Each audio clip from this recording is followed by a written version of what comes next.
When you look back on your life, are there conversations that stand out at you as the best conversations of your life?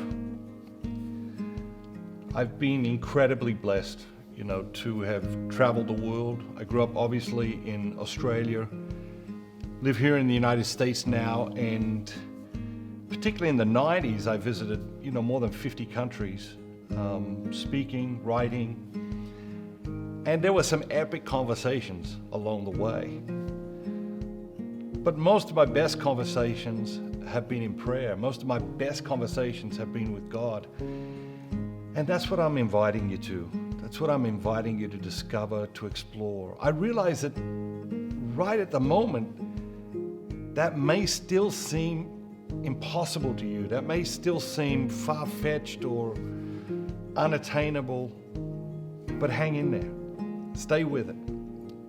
Because if you ingrain this daily habit of prayer into your life, and if you do it in the ways we're going to continue to work through in this series, the best conversations of your life will be in prayer, will be with your God. And I've had some epic conversations. I'm an introvert, A lot of people find that hard to believe, but I'm an introvert. I'm not necessarily that comfortable in crowds. I'm not necessarily that comfortable in social situations.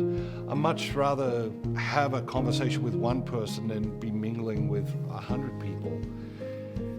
And because of that, over time, you develop ways of dealing with these social situations that you're in all the time.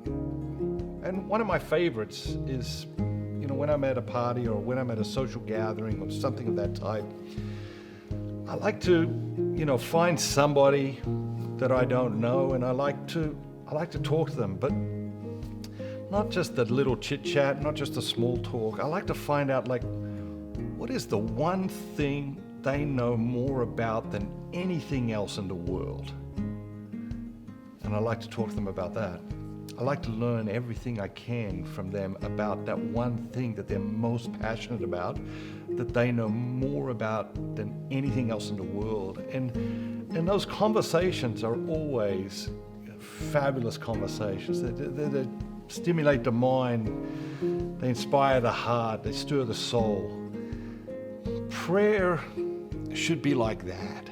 Prayer should be like that. And God knows you, and God knows your destiny better than anybody on the planet. And He wants to sit down with you and dream with you and help you develop character and values and virtue. Know your strengths and know your weaknesses, and look at the opportunities before you and open your eyes to the possibilities that you don't even see yet. That's why I love the prayer process, because it meets you exactly where you are. When we began the series, I said every journey begins from where you are. And that's why knowing where you are today, right now, is so important. What I love about the prayer process is it does something that I've been talking about for decades now, and that is it meets people where they are, and it leads people to where God is calling them to be. It's an incredibly difficult thing to do. If you've got kids or you've got grandkids and they're into things and you don't understand the things they're into and you're trying to meet them where they are, it requires real effort. It is much more difficult than most people realize. If you've got a friend who's living a very different life to the life that you're trying to live, trying to meet them where they are, it can be incredibly challenging. What I love about the prayer process is that it expands or contracts according to where you are right now in your journey. A monk who has been praying for 75 years could use the prayer process and have a powerful experience. Someone who has never prayed before in their life could use the prayer process and have a powerful experience. Think about it. Try it again today. Tell me if it isn't so. It expands or contracts according to where we are in our journey, and it always triggers a powerful conversation between you and God. And that's the prayer of the heart that we're exploring together.